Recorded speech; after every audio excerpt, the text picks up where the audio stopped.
Assalamualaikum warahmatullahi wabarakatuh. Perkenalkan, nama saya Indah Fadilah dengan NPM 2211021059. Saya dari Fakultas Ekonomi dan Bisnis Universitas Lampung, jurusan Ekonomi Pembangunan. Di sini, saya ingin mempresentasikan hasil dari mini skripsi saya bersama rekan saya, yaitu Sabrina Tiara Sofia, dengan judul Pengaruh Kurs dan Biaya Total Impor Beras terhadap Kenaikan Harga Beras di Indonesia tahun 2000 sampai 2023. Di sini, kami memakai data time series. Alasan kami mengambil judul penelitian ini karena untuk mengetahui seberapa besar pengaruh kurs dan biaya total impor beras terhadap kenaikan harga beras di Indonesia.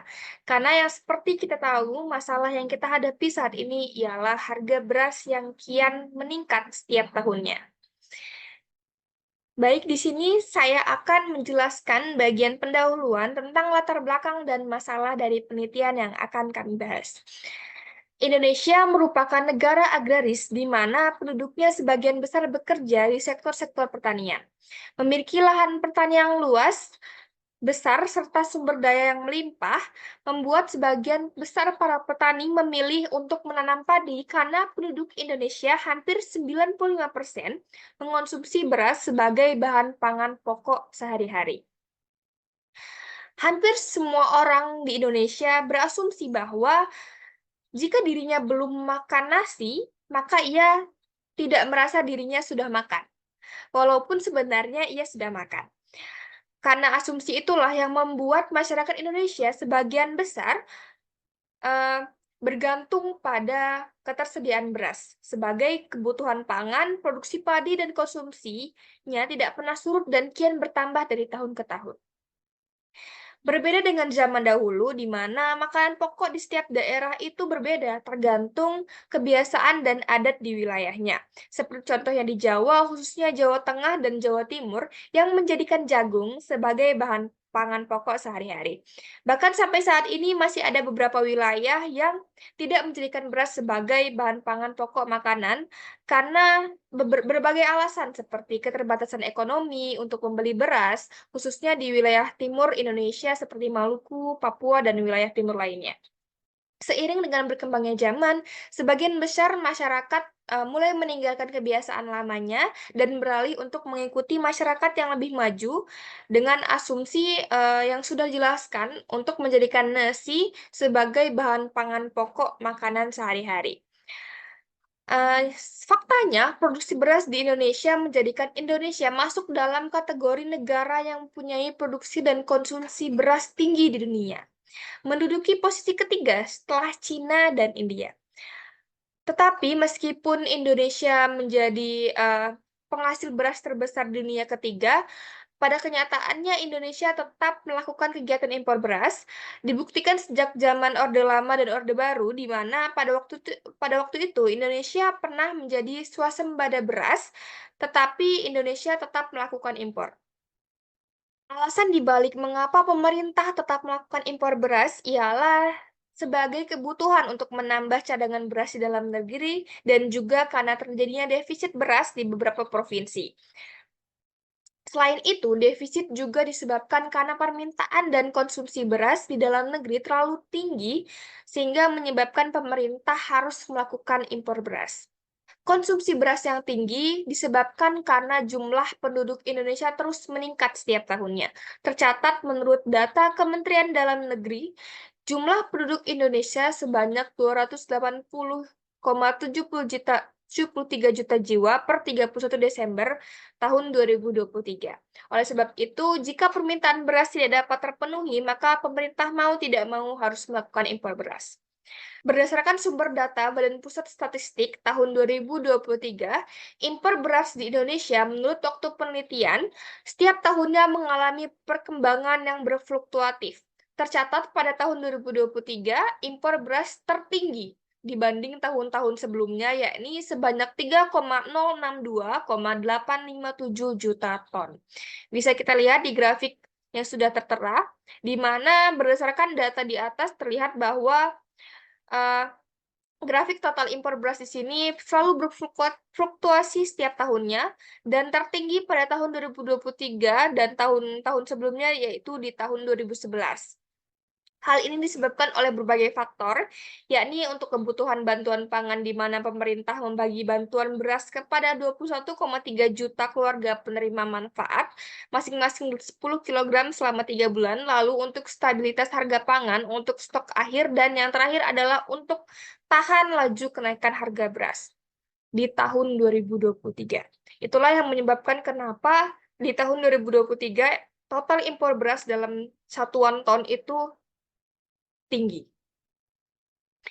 Faktor penyebab lain yang masih hangat diperbincangkan sampai sekarang ialah peristiwa El Nino, di mana karena adanya El Nino di tahun 2023 menyebabkan produksi beras di Indonesia mengalami penurunan. El Nino atau yang biasa disebut kemarau panjang mengakibatkan banyak sekali petani yang mengalami gagal panen. Oleh karena itu, pemerintah harus melakukan impor beras untuk memenuhi konsumsi beras negeri yang tidak dapat dipenuhi produksi beras dalam negeri. Faktor-faktor tersebut merupakan langkah kebijakan yang diambil oleh pemerintah, namun langkah impor di tahun 2023 itu sedikit terganggu seiring dengan melonjaknya harga beras dunia. Pada dasarnya impor ialah perdagangan internasional antara Indonesia dengan negara lain.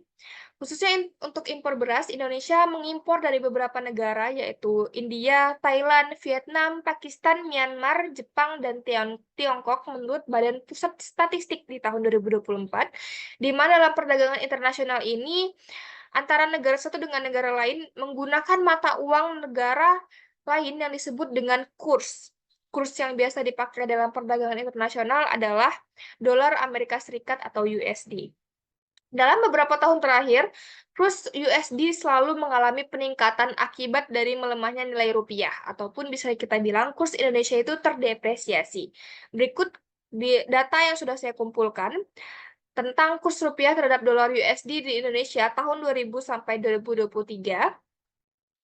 Menurut Bank Indonesia dan satu data Kemendak, yang sudah saya olah, dan di sini sudah saya tampilkan grafik agar lebih mudah dibaca, di mana bisa kita lihat di sini bahwa kurs rupiah terhadap dolar USD itu selalu berfluktuasi dan cenderung meningkat setiap tahunnya, artinya kurs Indonesia itu selalu melemah setiap tahun.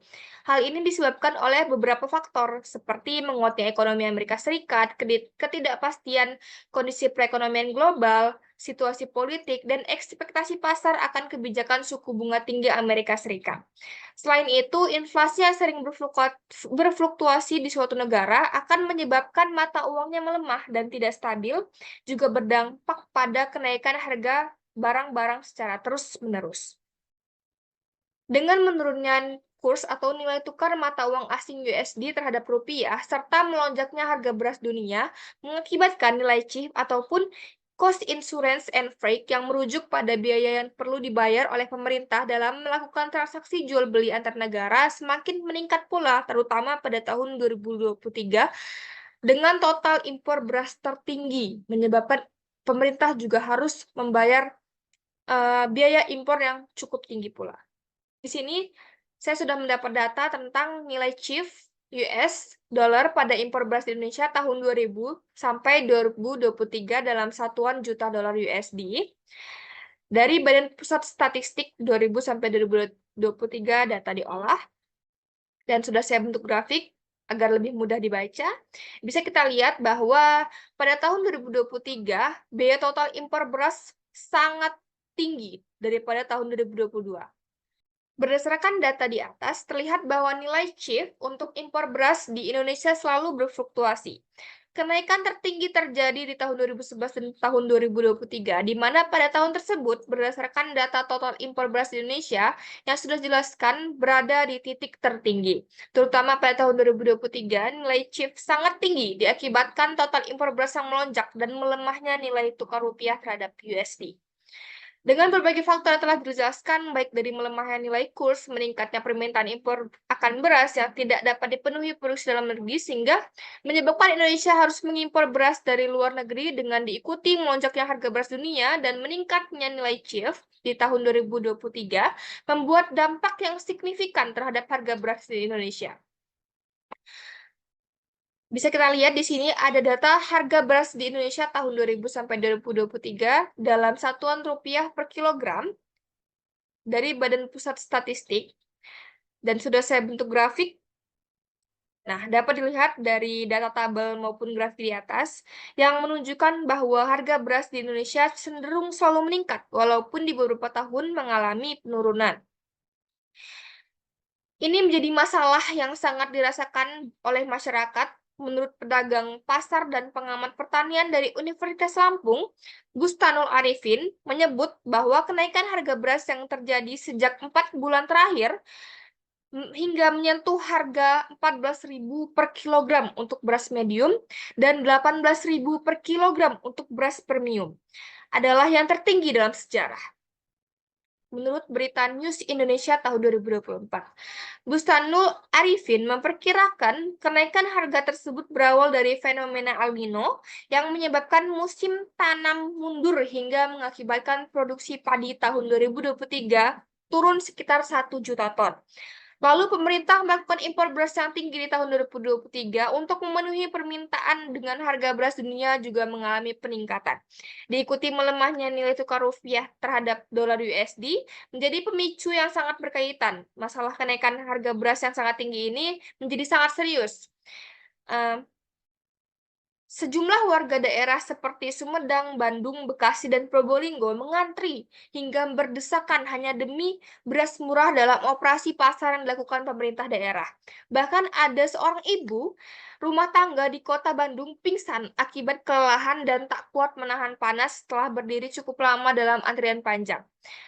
Ini saya dapat dari News Indonesia tahun 2024, karena masalah-masalah inilah yang membuat peneliti tertarik tentang masalah kenaikan harga beras di Indonesia dengan melihat faktor kurs dan biaya total yang dikeluarkan pemerintah untuk membayar impor beras. Sebenarnya masih banyak faktor-faktor dalam negeri yang membuat harga beras itu naik, seperti luas lahan yang semakin menurun ataupun produktivitas produksi padi juga menurun.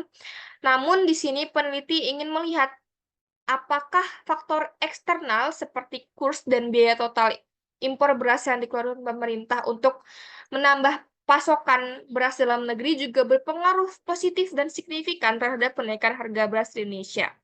Oleh karena itu, diperlukan penelitian lebih lanjut mengenai masalah ini dengan judul penelitian yang sudah saya jelaskan, yaitu pengaruh kurs dan biaya total impor beras terhadap kenaikan harga beras di Indonesia tahun 2000 sampai 2023.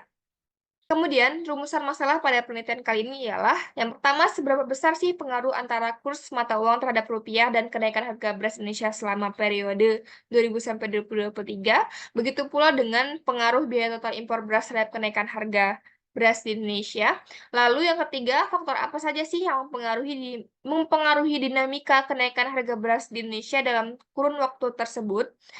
Dengan tujuan penelitian tentu untuk mengetahui pengaruh antara kurs mata uang terhadap rupiah dan biaya total impor beras terhadap kenaikan harga beras di Indonesia, dan menganalisis apakah faktor-faktor lain yang mungkin berkontribusi terhadap kenaikan harga beras di Indonesia selama periode tersebut.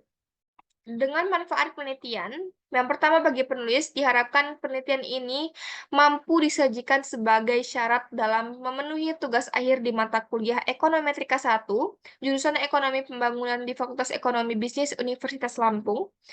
Dan bagi pembaca, diharapkan penelitian ini mampu menambah pengetahuan dan wawasan tentang pengaruh kurs dan biaya total impor beras terhadap kenaikan harga beras di Indonesia, serta mampu dijadikan sumber rujukan dan bahan referensi untuk penelitian-penelitian dengan topik sejenis dan dikembangkan secara lebih luas. Lalu selanjutnya di bab 2 itu ada kerangka teori dan tinjauan pustaka. Di sini peneliti menggunakan 3 teori, yaitu teori valuta asing, teori impor, dan teori harga. Yang pertama ada teori valuta asing.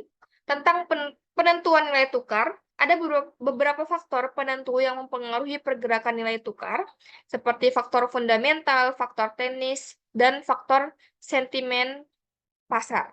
Lalu untuk sistem kurs, menurut David K. Alterman, mendefinisikan nilai tukar sebagai sebuah harga dari suatu mata uang yang didasarkan menurut mata uang lainnya.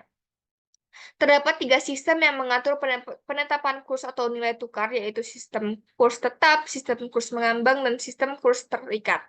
Saat ini Indonesia menggunakan sistem kurs mengambang atau floating exchange rate system, di mana sistem ini nilai tukar mata uang domestik diambangkan terhadap nilai mata uang asing atau sesuai dengan pergerakan pasar di mana terjadinya kurs mata uang berdasarkan pada permintaan dan penawaran mata uang asing. Lalu lanjut untuk teori yang kedua, yaitu teori impor. Tentang teori permintaan impor, impor merupakan masuknya barang dari luar negeri yang pada dasarnya dilakukan untuk memenuhi kebutuhan dalam negeri bagi barang yang belum diproduksi atau belum cukup diproduksi di dalam negeri. Dari tahun ke tahun, komposisi impor mengalami pergeseran sehingga pada akhirnya membuat bobot yang besar pada bahan baku, bahan penolong, dan bahan modal. Faktor-faktor yang mempengaruhi permintaan impor suatu negara yaitu yang pertama, harga impor relatif terhadap harga domestik. Importir akan mengimpor suatu produk pada saat harga relatif impor lebih murah dibanding dengan harga produk domestik. Lalu yang kedua, PDB negara pengimpor. Dalam teori dasar perdagangan internasional dinyatakan bahwa impor merupakan fungsi dari pendapatan. Pendapatan di sini juga dinyatakan sebagai PDB, semakin besar pendapatan menyebabkan impor semakin meningkat. Lalu, impor sendiri merupakan salah satu bagian dari transaksi dua negara dalam perdagangan internasional yang saling menguntungkan. Menurut teori perdagangan internasional yang dikemukakan oleh Hexter-Ohlin atau yang dikenal dengan The Proportional Factor Theory, menyatakan bahwa perbedaan produktivitas akibat adanya perbedaan proporsi faktor tenaga kerja, modal, dan tanah yang dimiliki suatu negara menjadi penentu utama dari struktur perdagangan internasional.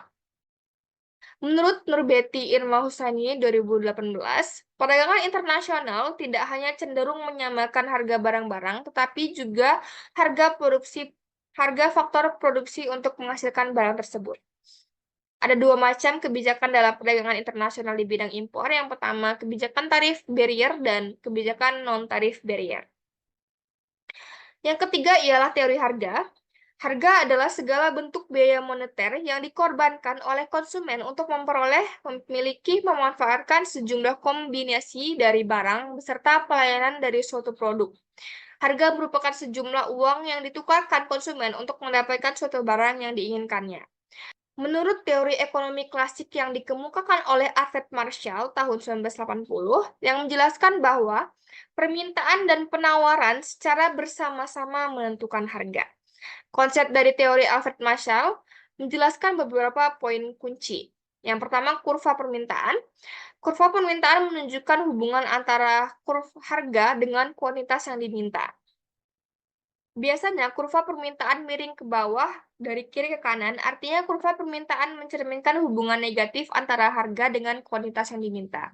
Artinya, ketika harga suatu barang naik, maka permintaan akan barang tersebut menurun. Ini bisa kita lihat kurva permintaan barang X. Lalu selanjutnya kurva penawaran menunjukkan hubungan antara harga dengan jumlah yang ditawarkan. Kurva penawaran mencerminkan hubungan positif antara harga dengan jumlah yang ditawarkan. Artinya, ketika harga suatu barang naik, maka jumlah barang yang ditawarkan produsen pun akan meningkat karena termotivasi untuk menawarkan lebih banyak barang di harga yang tinggi. Ini kurva penawaran barang X. Lalu selanjutnya keseimbangan pasar.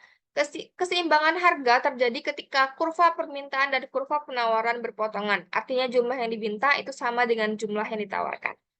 Dalam penelitian ini, teori ini digunakan untuk menganalisis bagaimana kurs dan biaya total impor beras mempengaruhi penawaran dan permintaan beras di Indonesia yang pada akhirnya akan mempengaruhi harga beras itu sendiri. Di sini kami merujuk pada 3 penelitian terdahulu. Yang pertama di Mas Dianto 2015 yang berjudul Pengaruh Produksi Beras, Impor Beras, Tingkat Konsumsi Beras terhadap Harga Beras di Indonesia. Lalu yang kedua, Sugiharto Harinugroho tahun 2011 tentang penelitiannya yang berjudul Analisis Faktor-Faktor yang Mempengaruhi Harga Beras di Indonesia tahun 1988 sampai 2008.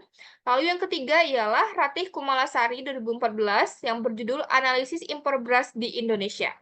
Dengan kerangka berpikir, landasan teori yang kami gunakan ialah teori permintaan dan penawaran Alfred Marshall dengan variabel dependennya harga beras dan variabel independen kurs dan biaya total impor beras mempengaruhi harga beras, lalu dengan alat analisis yaitu analisis regresi dan uji asumsi klasik.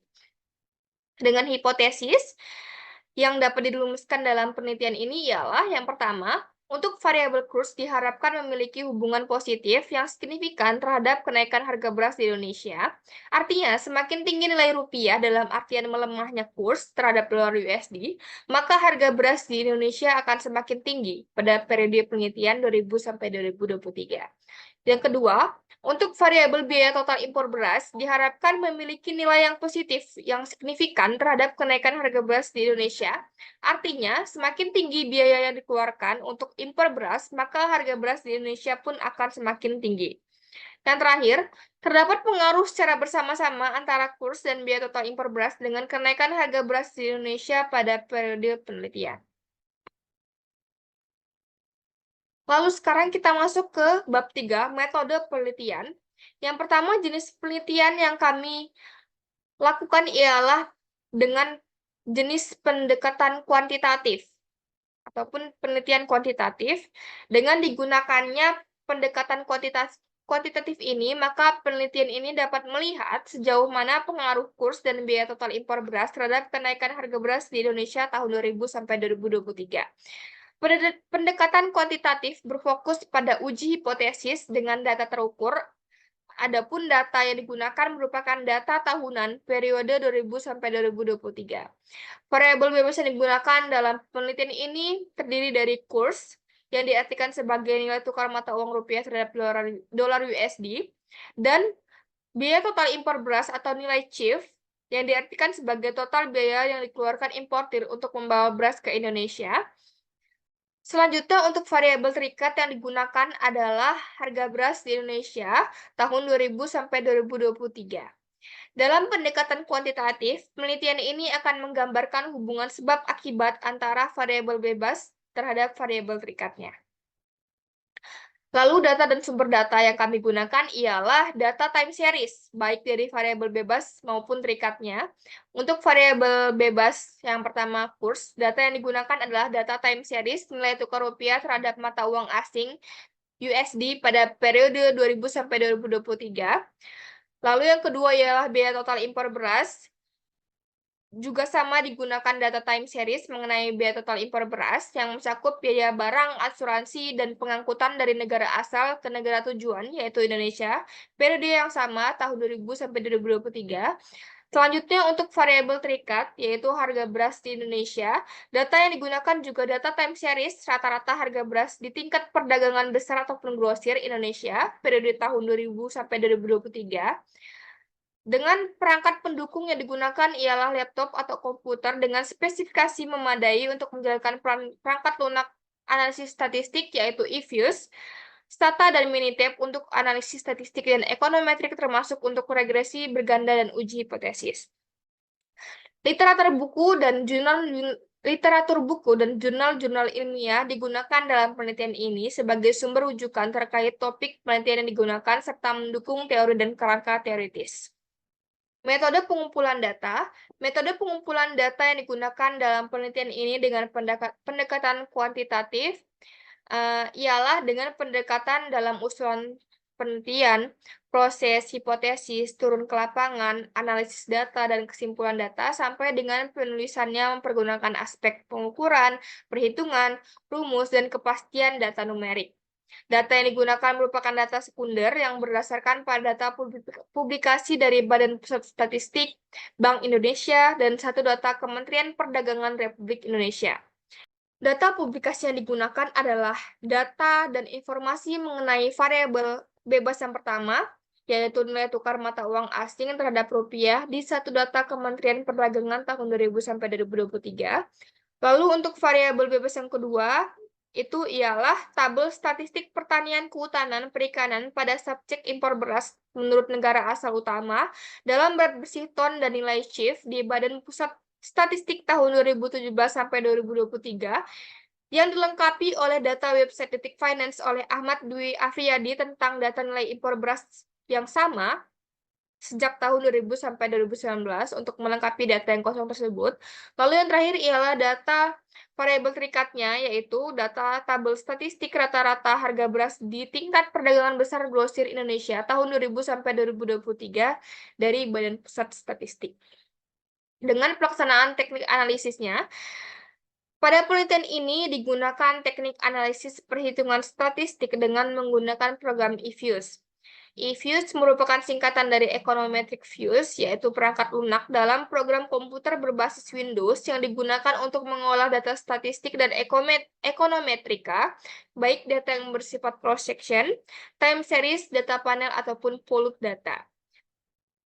Setelah semua data yang digunakan terkumpul dari sumber terkait, maka langkah selanjutnya adalah melakukan analisis data yang terdiri dari statistik deskriptif, uji asumsi klasik, analisis regresi berganda, dan terakhir uji hipotesis.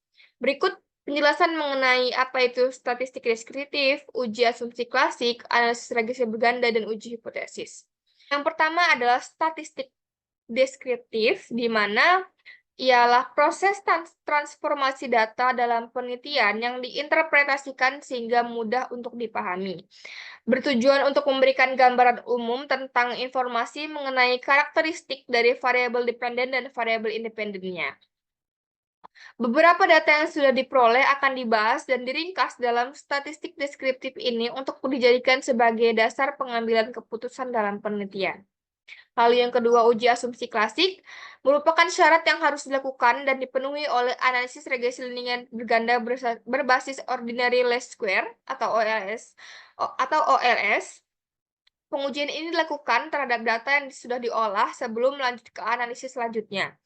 Pengujian ini ditujukan untuk menghasilkan model regresi yang terpercaya dan handal dalam arti estimator terdistribusi normal, tidak bias, konsisten, dan juga efisien. Jika model regresi memenuhi seluruh persyaratan, maka model regresi tersebut memenuhi kriteria BLUE atau Best Linear Unbiased Estimator. Serangkaian pengujian untuk mengetahui apakah model regresi masuk dalam kriteria BLUE adalah yang pertama, uji normalitas.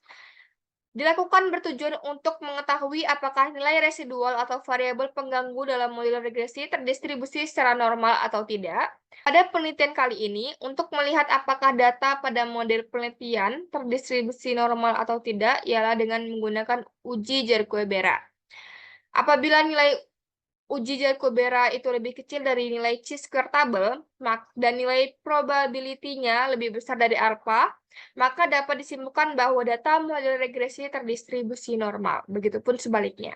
Lalu yang kedua, uji multikolinearitas. Ini bertujuan untuk menguji apakah data dalam model regresi yang digunakan terdapat korelasi antar variabel bebas dengan menggunakan nilai VIF atau Variance Inversion Factor untuk mengetahui apakah model regresi dikatakan bebas dari multikolinearitas didasarkan pada asumsi berikut, di mana apabila nilai VIF lebih kecil dari 10, maka dapat disimpulkan bahwa model regresi tidak mengandung multikolinearitas, begitupun sebaliknya. Lalu yang ketiga ialah uji heteroskedastisitas, digunakan untuk melihat residual dari pengamatan terbesar, apakah tersebar secara konstan atau tidak dengan menggunakan metode White. Untuk mengetahui apakah model regresi dikatakan bebas dari heteroskedastisitas didasarkan pada asumsi berikut. Yang pertama, apabila nilai OBS R² lebih kecil dari nilai chi-square tabel, artinya data model regresi tidak terjadi masalah heteroskedastisitas atau asumsi uji heteroskedastisitas sudah terpenuhi, begitupun sebaliknya.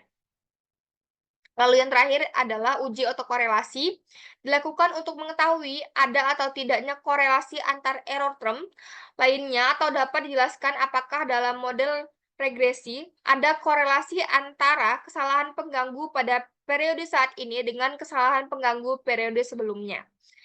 Untuk mengetahui apakah model regresi dikatakan bebas dari otokorelasi atau tidak dapat didasarkan pada asumsi berikut. Yang pertama, apabila nilai probabilitas chi-square lebih besar dari alpha 5%, maka dikatakan bahwa tidak terjadi masalah otokorelasi, begitupun sebaliknya. Setelah selesai menguji uji asumsi klasik, maka langkah selanjutnya ialah analisis regresi linear berganda. Ini merupakan model regresi yang melibatkan satu variabel dependen dan lebih dari satu variabel independen. Analisis ini dilakukan untuk mengetahui seberapa besar pengaruh variabel independen terhadap variabel dependennya. Asumsi-asumsi pada regresi linear berganda adalah linear, tidak bias, konsisten, memiliki ragam terkecil dari semua penduga yang mungkin, dan tidak ada hubungan linear sempurna di antara dua atau lebih peubah penjelas atau endoggen. Dengan model persamaan regresi sebagai berikut, YI sama dengan beta 0 plus beta 1 X1I plus beta 2 X2I plus residual. Interpretasi dari model persamaan regresi ini menjelaskan konstanta dan masing-masing koefisien regresi parsial variabel independennya. Lalu, yang terakhir ialah uji hipotesis. Uji hipotesis ini bertujuan untuk menguji apakah koefisien regresi yang dapat diuji itu signifikan. Artinya, suatu nilai koefisien regresi secara statistik tidak sama dengan 0. Apabila slope koefisien sama dengan 0, maka dikatakan bahwa tidak terdapat cukup bukti untuk membuktikan apakah variabel bebas mempunyai pengaruh yang signifikan terhadap variabel perikatnya. Berikut beberapa uji hipotesis yang digunakan. Yang pertama uji T, uji signifikansi parameter individual, digunakan untuk menentukan seberapa jauh pengaruh dari masing-masing variabel independen terhadap variabel dependennya. Uji T dilakukan dengan membandingkan nilai T hitung dengan T tabel pada hasil olah data regresi yang diperjelas oleh H0 dan HA-nya dengan ketentuan sebagai berikut. H0 diterima dan HA ditolak apabila nilai T hitung lebih kecil dari T tabel, begitupun sebaliknya. Setelah mengetahui hal di atas, maka dapat ditarik kesimpulan apakah variabel independen berpengaruh signifikan terhadap variabel dependennya atau tidak dengan ketentuan sebagai berikut. Apabila nilai T hitung lebih besar dari T tabel, maka H0 ditolak dan HA diterima. Artinya terdapat pengaruh yang signifikan antara variabel independen dengan variabel dependennya secara individual. Begitupun sebaliknya. Lalu, yang kedua itu ada uji F, uji signifikansi secara bersama-sama. Dalam penelitian ini, untuk mengetahui apakah variabel independen secara bersama-sama mempunyai pengaruh yang signifikan terhadap variabel dependennya, dilakukan dengan uji F, yakni dengan membandingkan nilai F hitung dengan nilai F tabelnya pada hasil olah data regresi yang diperjelas dengan H0 dan HA-nya dengan ketentuan sebagai berikut. H0 diterima dan HA ditolak apabila nilai F hitung lebih kecil dari F tabel, begitupun sebaliknya. Dan dapat ditarik kesimpulan apakah variabel independen secara bersama-sama berpengaruh signifikan terhadap variabel dependennya dengan ketentuan apabila nilai F hitung lebih besar dari F tabel, maka H0 ditolak dan HA diterima. Artinya secara bersama-sama terdapat pengaruh yang signifikan antara variabel independen dengan variabel dependennya, begitupun sebaliknya. Lalu yang terakhir adalah uji koefisien determinasi ataupun R-square, digunakan untuk mengukur seberapa jauh seluruh variabel independen mampu menjelaskan variabel dependennya dalam bentuk persen. Dilihat dengan nilai justice R-square-nya dari hasil regresi. Lalu selesai untuk uji hipotesis, lanjut untuk definisi operasional variabel. Yang pertama, variabel dependennya ataupun variabel terikat, yaitu harga beras, merupakan harga yang telah disepakati dalam pasar untuk menjual dan membeli beras dalam per kilogramnya. Nilai tukar yang digunakan ialah mata uang rupiah. Data harga beras yang digunakan adalah data time series, rata-rata harga beras di tingkat perdagangan besar atau grosir Indonesia periode tahun 2000 sampai 2023, yang berasal dari Badan Pusat Statistik Indonesia yang diukur secara bulanan dan tahunan dalam satuan ribu rupiah. Lalu variabel independen ataupun bebas, yang pertama itu kurs, adalah harga atau nilai tukar valuta asing atau mata uang asing suatu negara dengan mata uang negara lain. Dalam penelitian ini digunakan nilai tukar rupiah terhadap mata uang asing yaitu dolar USD. Nilai kurs yang digunakan merupakan nilai data time series yang tercatat di Bank Indonesia dalam JISDOR, informasi kurs, dan data di Satu Data Perdagangan Indonesia yang diukur secara bulanan dan tahunan, dan diolah kembali menyesuaikan kebutuhan penelitian dalam satuan ribu rupiah. Untuk variabel independen kedua ialah biaya total impor beras atau nilai CIF, adalah total biaya yang dikeluarkan pemerintah ataupun importir untuk membawa beras impor ke Indonesia, termasuk biaya beras itu sendiri, asuransi barang selama pengiriman, dan biaya pengangkutan barang. Nilai CIF yang digunakan diperoleh dari data Badan Statistik Republik Indonesia kategori impor beras menurut negara asal utama yang diukur secara biaya total tahunan dengan satuan juta dan ribu dolar USD.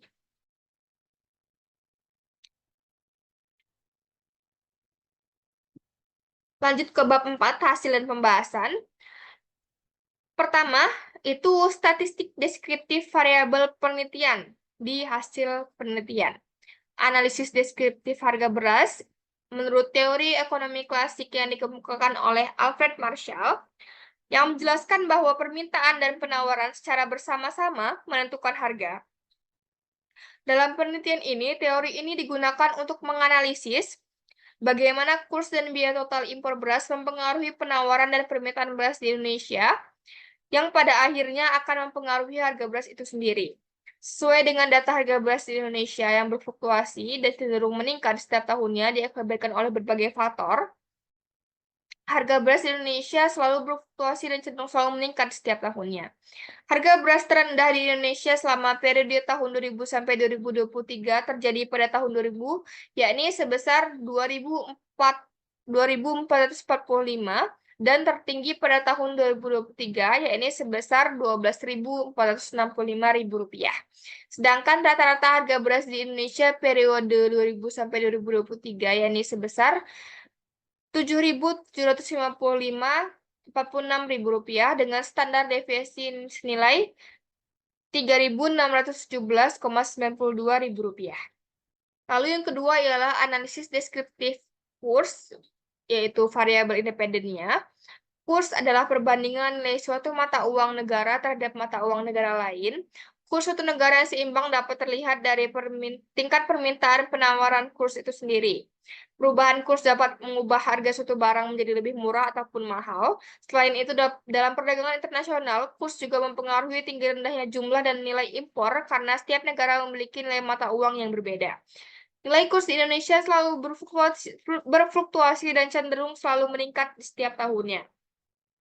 Nilai kurs terendah di Indonesia selama periode tahun 2000 sampai 2023 terjadi pada tahun 2003, yakni sebesar Rp8.465 dan tertinggi pada tahun 2022, yakni sebesar Rp15.731. Sedangkan rata-rata kurs di Indonesia periode 2000 sampai 2023 sebesar Rp11.514.000 dengan standar deviasi senilai Rp2.431. Analisis deskriptif biaya total impor beras, yaitu variabel independen yang ketiga. Impor beras adalah suatu upaya yang dilakukan pemerintah untuk memenuhi stok beras nasional yang mengalami kekurangan akibat pasokan beras nasional yang masih di bawah kebutuhan nasional. Kurangnya pasokan beras di Indonesia disebabkan oleh berbagai faktor, seperti kurangnya lahan, produktivitas beras yang menurun, dan bencana alam. Oleh karena itu, pemerintah mengimpor beras dari berbagai negara. Menurut teori perdagangan internasional, Hector Ohlin, atau yang dikenal dengan The Proportional Factor, menyatakan bahwa perbedaan produktivitas akibat adanya perbedaan proporsi faktor tenaga kerja, modal, dan tanah yang dimiliki suatu negara menjadi penentu utama dari struktur perdagangan internasional. Apabila suatu negara dengan faktor produksi yang relatif langka dan mahal dalam biaya produksi akan melakukan impor, begitupun sebaliknya. Biaya total impor beras atau nilai CIF adalah total biaya yang dikeluarkan importir untuk membawa beras impor ke Indonesia, termasuk biaya beras itu sendiri, asuransi barang dalam pengiriman, dan biaya pengangkutan barang. Biaya total impor beras nilainya cenderung selalu berfluktuasi setiap tahunnya. Biaya total impor beras terendah di Indonesia selama periode tahun 2000 sampai 2023 terjadi pada tahun 2005, yakni sebesar 51,49 juta US dollar, dan tertinggi pada tahun 2023, yakni sebesar 1,79 miliar US dollar. Sedangkan rata-rata biaya total impor beras yakni 232,13 juta US dollar dengan standar deviasi senilai 204,42 juta US dollar. Lalu yang selanjutnya ialah uji asumsi klasik. Di sini saya akan menunjukkan bagaimana cara uji asumsi klasik di program eFuse. Yang pertama, Kita siapkan datanya dulu, data penelitian. Kami ialah harga beras rupiah per kilogram, kurs terhadap USD, dan biaya total impor beras dalam juta USD. Lalu kita copy. Tahunnya tidak perlu di-copy. Kita copy lalu masuk ke eViews. Pilih file, new, lalu work file. Karena kita memakai data time series, maka kita memilih date regular frequency. Jika data yang digunakan ialah cross section, maka pilihlah yang unstructured atau undated. Di sini saya pakai date regular frequency karena data saya time series. Kita mulai dari tahun awal data penelitian kami, yaitu tahun 2000 sampai 2023. Lalu klik OK. Kita lanjut untuk memasukkan data yang sudah kita copy tadi, pilih quick, lalu empty group. Ini di atas, dan lalu yang sebelah sini, kursornya pindahkan ke kiri. Klik di bagian atas, lalu paste. Lalu nama variabel yang tertera, nama variabel yang tertera di sini itu terganti ya, maka kita bisa ganti. Yang pertama adalah harga beras. Yang kedua adalah kurs. Yang ketiga adalah chief impor beras. Oke. Lalu ini kita simpan dulu. Di name, pilih terserah mau ngasih nama apa saja, tapi saya di sini tetap grup 01. Oke. Yang pertama, untuk uji asumsi klasik itu kita harus meregresi linear dulu data yang sudah kita dapat dengan cara yang pertama pilih variabel dependennya, maaf, yaitu harga beras. Sambil klik CTRL, klik variabel independennya, kurs dan chief impor beras. Klik kanan, pilih open, dan ask question. Untuk C itu adalah konstanta, kita taruh di antara variabel dependent dan variabel independennya. Oke. Harga kurs, konstanta, spasi kurs, spasi chief impor beras. Kita pilih oke. Di sini sudah terlihat ya data hasil regresi linear bergandanya. Karena kita sekarang ingin menguji asumsi klasik terlebih dahulu, maka yang pertama adalah uji normalitas dengan melihat nilai Jar-Gueberanya. Jadi bagaimana sih kita bisa lihat uji normalitas di eViews? Dari hasil regresi linear berganda ini, kita pilih view, pilih residual diagnostic, lalu pilih normality test. Di sini sudah terlihat ya nilai normality testnya. Ini bisa kalian copy, lalu pindahkan ke Word ataupun ini sudah terlihat ya datanya. Ini bisa kalian copy dan pindahkan ke Word. Di sini sudah saya pindahkan. Bisa kita lihat berdasarkan hasil estimasi di atas, nilai Jar-Guebera ini, nih bagian ini, yang diperoleh sebesar 1,218233, di mana nilai chi-square yang kita dapat melalui nilai chi kuadrat itu ialah 5,991. Nilai chi-square tabel ini saya dapat dari Excel. Setelah itu kita lihat nilai Jar-Guebera, lalu setelah itu kita lihat bahwa nilai Jar-Guebera di sini lebih kecil dari nilai chi-square tabelnya, di mana 1,21 lebih kecil dari 5,991.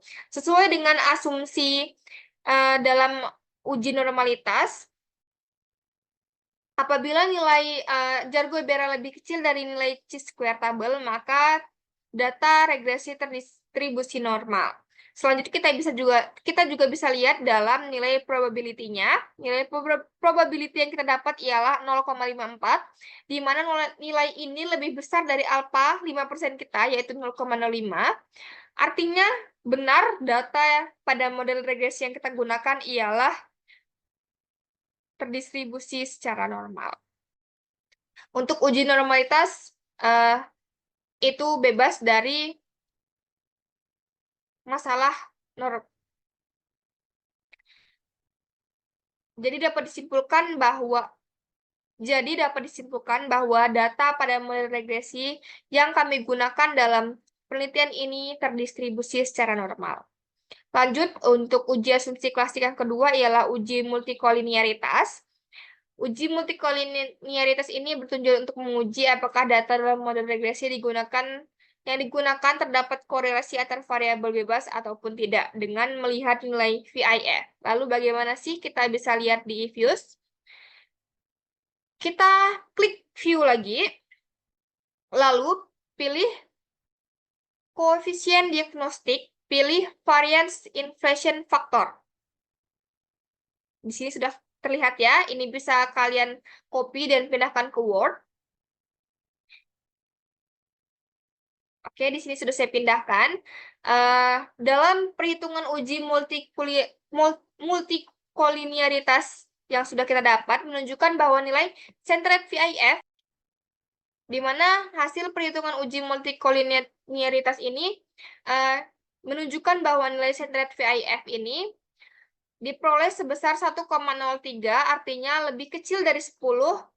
Artinya data model regresi tidak mengalami gejala multikolinearitas, sesuai dengan asumsi yang sudah kita bahas di atas, bahwa ketika nilai VIF lebih kecil dari 10, maka data model regresi itu bebas dari gejala multikolinearitas. Lanjut, untuk uji heteroskedastisitas. Uji heteroskedastisitas ini digunakan untuk melihat residual dari pengamatan tersebesar, apakah tersebar secara konstan atau tidak dengan menggunakan metode White. Nilai yang dilihat ialah nilai OBS R-square-nya. Kita pindah ke eViews. Lalu bagaimana sih cara untuk melihat nilai heteroskedastisitas dalam data model kita? Yang pertama, klik view, pilih residual diagnostik, lalu pilih heteroskedastisitas. Pilih white. Oke. Oke, di sini kita sudah lihat ya. Ini datanya boleh kalian copy ke Word. Di sini sudah saya copy tentu. Nah, untuk uji heteroskedastisitas, di sini kita melihat nilai OBS R-square-nya. Di sini kita dapat sebesar 1,395257, di mana nilai OBS R-square ini lebih kecil dari nilai chi-square tabelnya dengan alpha 5% dan DF sebesar 2. Nilai chi-square didapat sekitar 5,99, ini saya dapat dari Excel. Lalu kita bandingkan bahwa nilai OBS R-square ini lebih kecil dibanding nilai chi-square tabel. Artinya dapat disimpulkan bahwa data model regresi pada penelitian ini tidak mengalami masalah heteroskedastisitas sesuai dengan asumsi. Lalu yang terakhir adalah uji otokorelasi. Uji otokorelasi ini digunakan untuk mengetahui ada atau tidaknya korelasi antar error term lainnya, atau dapat dijelaskan apakah dalam model data regresi ada korelasi antara kesalahan pengganggu pada periode saat ini dengan periode sebelumnya dengan melihat nilai probabilitas chi-square. Apakah nilai chi-square ini lebih kecil dari alpha atau tidak? Jika lebih kecil dari alpha 5%, maka dikatakan bahwa terjadi masalah otokorelasi, begitupun sebaliknya. Lalu di eViews, bagaimana cara kita bisa melihat uji otokorelasi? Kita klik view lagi, pilih residual diagnostik, lalu pilih serial correlation LN test. Lex-nya 2, klik OK. Oke, di sini sudah terlihat ya uji otokorelasinya. Ini bisa kalian copy dan pindahkan ke Word. Di sini sudah saya copy. Nah, di sini yang kita lihat adalah probability chi-square-nya. Di sini kita dapat sekitar 0,01 yang artinya sayang sekali nilai ini lebih kecil dari alfa 0,05 dan dapat disimpulkan bahwa data pada model regresi penelitian kami mengalami masalah otokorelasi. Selain dengan uji Burst-Kodrev Serial Correlation LM Test, uji otokorelasi juga bisa dilihat dari uji Durbin-Watson Test yang ada di estimasi regresi linier. Jadi di sini kita regresi linier terlebih dahulu. Oke, kita klik oke. Nah, di sini kan sudah ada nih Durbin-Watson stat. Nah, ini bisa kita jadikan sebagai uji otokorelasi juga. Lalu bagaimana caranya? Oke, untuk uji Durbin-Watson test, di sini sudah saya copy ya. Ini nilai yang kita dapat sekitar 0,72. Kemudian setelah itu kita tentukan dulu nilai DU dan DL-nya masing-masing didapat dari tabel Durbin-Watson dengan alfa 5% dengan N24, yakni sebesar. Di sini sudah saya dapat ya. Kalian bisa cari di Google ataupun dari sumber buku lainnya tentang tabel Durbin-Watson dengan alfa 5%. Dan ya, untuk K ke sana itu sesuai dengan variabel bebas kalian, 2, 3, ataupun sebagainya. Karena variabel bebas saya 2, maka K di samping kanan itu 2, lalu N di bawah adalah 24. 24 adalah nilai jumlah data time series kalian. Karena saya dari 2000 sampai 2023, maka data itu sekitar 24 observasi. DL yang saya dapat itu sekitar 1,1878 dan DU-nya itu sekitar 1,5464. Nilai ini kita kurangkan dengan 4 atau 4 dikurang DU dan 4 dikurang DL untuk melihat grafik apakah autokorelasi kita itu positif ataupun negatif. Di sini sudah saya kurangi 4, maka hasil yang saya dapat ialah 2,4536 dan 2,8122. Lalu bisa kita lihat bahwa nilai dari Durbin-Watson yang saya dapat itu sekitar 0,72, berada di sekitar DU sampai DL. Artinya autokorelasi yang kita dapat ialah autokorelasi positif. Dapat dilihat bahwa nilai Durbin-Watson berada di antara 0 sampai DL. Maka dapat disimpulkan bahwa data pada model regresi ini mengalami masalah autokorelasi positif. Ketika terjadi autokorelasi positif dalam uji asumsi klasik, artinya nilai residual dari satu periode berkorelasi positif dengan nilai. Ketika terjadi autokorelasi positif dalam uji asumsi klasik, artinya nilai residual dari satu periode berkorelasi positif dengan nilai residual dari periode sebelumnya. Dalam penelitian ini, autokorelasi positif menunjukkan bahwa perubahan harga beras di satu periode cenderung diikuti oleh perubahan harga beras di periode berikutnya. Ini mengidentifikasikan bahwa ada pola berulang atau tren dalam data beras yang mungkin disebabkan oleh faktor-faktor yang tidak sepenuhnya diakomodasi oleh model regresi, seperti ketidakpastian musim atau fluktuasi musiman, dan arah kebijakan ekonomi yang tidak stabil. Lalu sebelumnya saya dengan Sabrina Tiara Sophia, mohon maaf untuk tidak mengatasi masalah autokorelasi ini karena kami masih belajar bagaimana cara mengatasi autokorelasi yang benar dan tepat. Sehingga pada penelitian kali ini kami memberikan penjelasan kenapa penelitian ataupun data dalam model regresi kami mengalami autokorelasi, namun belum dapat mengatasinya. Oke, selanjutnya untuk analisis regresi linear berganda. Analisis linear berganda adalah model regresi yang melibatkan satu variabel dependen dan lebih dari satu variabel independen. Analisis ini dilakukan untuk mengukur seberapa besar pengaruh variabel independen terhadap variabel dependennya. Berikut hasil analisis regresi pada penelitian ini. Kita balik ke eViews. Nah, tadi kan kita sudah melakukan analisis regresi berganda ya. Dan ini hasilnya, kita copy, masukkan ke Word, lalu dapat kita interpretasikan. Lalu untuk yang pertama ialah dari hasil uji regresi di atas, maka persamaan regresi yang diperoleh ialah harga beras T sama dengan min 6931,84 plus 1,2035 kurs plus 1,8856 impor beras.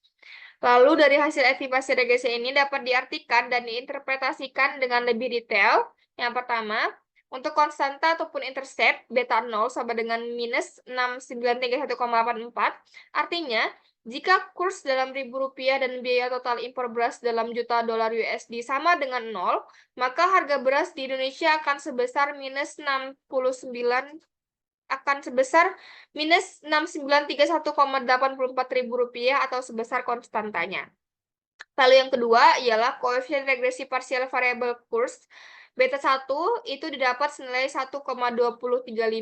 Artinya, setiap kenaikan Rp1.000 kurs di Indonesia, maka harga beras di Indonesia akan meningkat sebesar Rp1,307.000 dengan asumsi ceteris paribus. Lalu untuk koefisien regresi parsial variabel impor beras ataupun beta 2 itu sekitar didapat 1,8856. Artinya, setiap kenaikan 1 juta dolar USD biaya total impor beras di Indonesia, maka harga beras di Indonesia akan meningkat sebesar 1,8856 ribu rupiah dengan asumsi ceteris paribus. Lalu, setelah itu kita akan melakukan pengujian hipotesis. Yang pertama uji T. Dari hasil estimasi hasil regresi berganda, uji T dapat kita lihat dari T statistik di sini, di mana variabel bebas yang pertama didapat senilai 7,77 dan variabel bebas yang kedua didapat senilai 2,27. Dapat kita uji T. Untuk koefisien regresi beta 1, H0, beta 1 kurang dari sama dengan 0, artinya tidak ada hubungan positif yang signifikan antara kurs dengan harga beras. Lalu HA, beta 1 lebih besar dari 0, artinya ada hubungan positif yang signifikan antara kurs dan harga beras. Dengan alfa 0,05, TA yang didapat dengan 0,05 dan observasi 24 yaitu 1,71. Nilai tabelnya senilai 1,71. Dapat kita gambarkan di sini. TA sama dengan 1,71 dan tabelnya kita dapat dari hasil estimasi regresi ini nih 7,78. Artinya nilai T hitung itu lebih besar dari T tabel karena kita dapat 7,78 ke arah kanan. Artinya T tabel itu lebih kecil daripada T hitung, maka H0 ditolak. Ketika T tabel itu lebih besar dari T hitung, maka H0 akan diterima. Itu adalah asumsi dalam uji T. Maka karena T hitung itu lebih besar dari T tabel, artinya ada hubungan positif nih antara kurs yang diukur dalam Rp1.000 dengan harga beras di Indonesia yang diukur dengan Rp1.000 pula. Artinya ada hubungan yang positif dan signifikan antara variabel kurs dan harga beras di Indonesia. Kita lanjut untuk koefisien regresi parsial beta 2 sama seperti tadi H0 dan HA-nya dengan tingkat signifikansi yang sama dan T tabel yang sama, kita bisa lihat bahwa T hitung yang didapat oleh koefisien regresi beta 2 adalah 2,27. Sama artinya T hitung itu lebih besar dari T tabel. Kita bisa lihat bahwa 1,71 ini lebih kecil dari 2,27. TA ini adalah T tabel ya, T0 itu adalah T hitung, maka T tabel lebih kecil dari T hitung. Artinya H0 ditolak.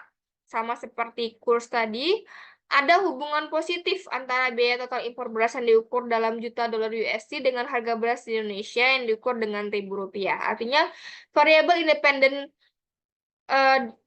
kurs dan biaya total impor beras itu sama-sama berpengaruh positif dan signifikan terhadap variabel perikatnya. Lalu selanjutnya kita akan uji F ataupun uji bersama-sama. Ini pun bisa kita lihat dari hasil estimasi regresi. Di sini ada tulisan F statistik. Kita dapat sekitar 37,38. Lalu kita bisa interpretasikan untuk H0-nya, beta 1 sama dengan beta 2 sama dengan 0, artinya tidak ada pengaruh secara bersama-sama terhadap harga beras. Untuk HA-nya, beta 1 tidak sama dengan 0 atau beta 2 tidak sama dengan 0, artinya ada pengaruh paling tidak salah satu dari beta 1 atau beta 2 terhadap harga beras. Dengan alfa 0,05, dengan degree of freedom yang pertama K-1, 3-1 artinya variabel dependen dan variabel terikatnya itu dikurangi 1 sama dengan 2 atau nominator. Lalu DF yang kedua itu N min K N-K artinya jumlah observasi dikurang dengan jumlah variabel. 24 dikurang 3 sama dengan 21 atau denominator. Lalu kita bisa dapat F tabelnya itu sekitar 3,46. Kita gambar. Kita tarik garis dari 3,46 dari T tabelnya. Lalu T hitung yang kita dapat di estimasi regresi linear berganda yang sudah saya tunjukkan tadi itu sekitar 37,38. Artinya nilai F tabel ini lebih kecil dari F hitung sesuai dengan asumsi F apabila F sesuai dengan asumsi uji F apabila F tabel lebih kecil dari F hitung maka H0 akan ditolak. Sama seperti ini, maka artinya H0 ditolak. Ada pengaruh nih secara bersama-sama antara kurs dalam Rp1.000 dan biaya total impor beras dalam Rp1.000 dengan harga beras di Indonesia dalam satuan Rp1.000. Artinya uji T, uji F itu sama-sama berpengaruh dan signifikan terhadap variabel terikatnya. Yang terakhir adalah koefisien regresi. Yang terakhir adalah uji koefisien determinasi ataupun R-square. Dilihat dari nilai justice R-square-nya, kita lihat lagi di estimasi. Oke, di sini ada justice R-square. Kita dapat sekitar 0,75. Nah, nilai justice R-square yang kita dapatkan 0,75 ataupun sebesar 75,98%. Ini kita rubah menjadi bentuk persen ya. Menunjukkan bahwa variabel kurs, variabel bebas yang pertama, dan variabel biaya total impor beras, variabel independen yang kedua itu mempengaruhi ataupun dapat menjelaskan variabel harga beras dalam Rp1.000 sebesar 75,98% dari 100%. Sedangkan sisanya sekitar 24,02% itu dijelaskan oleh variabel lain. Artinya variabel independen pertama dan kedua itu mampu menjelaskan dengan cukup baik tentang variabel harga beras ini, yakni sebesar 75,98%. Selesai dengan hasil penelitian kita, selanjut dengan pembahasan dari hasil penelitian yang sudah didapat. Yang pertama, pengaruh kurs terhadap harga beras. Apa sih pengaruhnya, seberapa besar pengaruh kurs ini terhadap harga beras di Indonesia?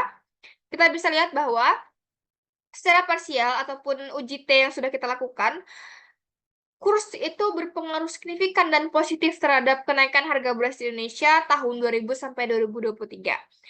Arti signifikan dan positif ini menunjukkan bahwa semakin tinggi kurs ataupun nilai tukar rupiah terhadap USD, artinya atau dalam arti lain kurs itu nilai rupiah itu melemah atau terdepresiasi, maka semakin tinggi harga beras di Indonesia. Kurs dapat mempengaruhi harga beras dengan signifikan dikarenakan beberapa faktor. Yang pertama, depresiasi rupiah. Kurs juga kan berkaitan dengan impor beras di Indonesia. Jadi, jika terjadi depresi rupiah yang artinya rupiah melemah, maka harga impor beras akan menjadi lebih tinggi ataupun karena bahan baku untuk produksi beras yang menjadi lebih mahal, karena pengimpor harus membayar lebih nih. Pengimpor harus membayar lebih tinggi dalam bentuk rupiah untuk jumlah dolar yang sama, karena kurs kita melemah. Menurut teori paritas daya beli ataupun PPP, nilai mata uang memiliki daya beli yang sama jika digunakan untuk membeli barang yang sebanding di dua negara. Saat ini, dolar Amerika Serikat merupakan nilai tukar internasional yang utama dan merupakan mata uang yang sebagian besar digunakan Indonesia dalam transaksi internasional. Saat ini, Indonesia masih mengimpor beras, bahkan sesuai dengan data impor beras di latar belakang menunjukkan bahwa Indonesia mengimpor lebih banyak beras untuk menjaga kestabilan pasokan dalam negeri dan untuk menahan lonjakan harga beras. Namun pada kenyataannya, harga beras dunia juga naik, sedangkan kurs kita juga melemah. Artinya ya, sama aja, semakin tinggi kalian impor, maka semakin tinggi harga beras di Indonesia. Artinya pemerintah itu harus memperbaiki nih bagaimana caranya Indonesia dapat mengurangi impor dan meningkatkan produksi dalam negeri. Lalu yang kedua ialah biaya produksi.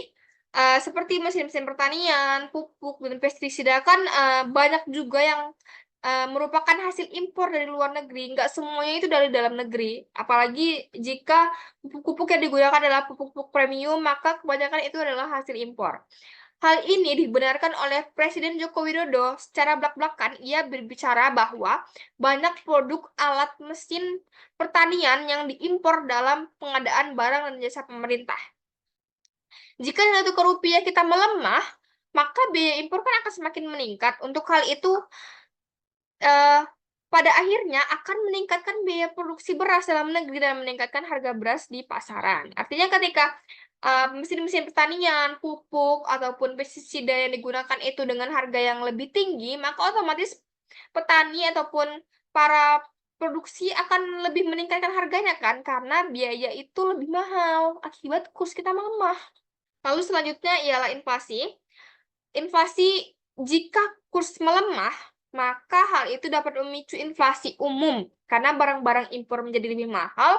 Hal itu pasti berpengaruh pada harga-harga di pasar dalam negeri sehingga membuat harga bahan barang di dalam negeri pun akan semakin meningkat pula, terutama pada harga beras.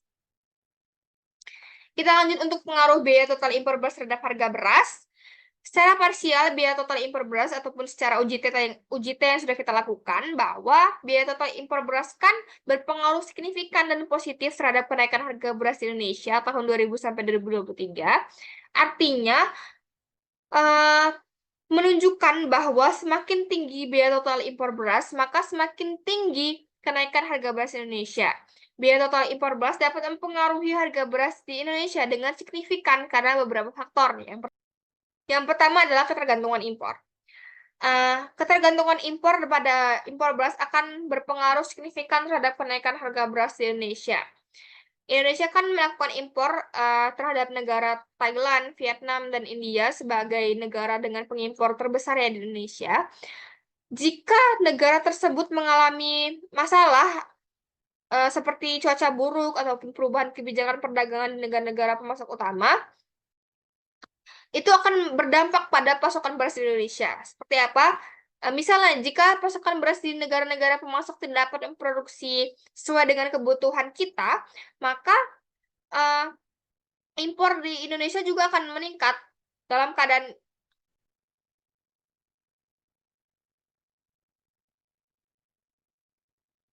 jika pasokan dari negara-negara pemasok tidak dapat memproduksi sesuai dengan kebutuhan, maka harga beras yang akan diimpor ke Indonesia akan meningkat.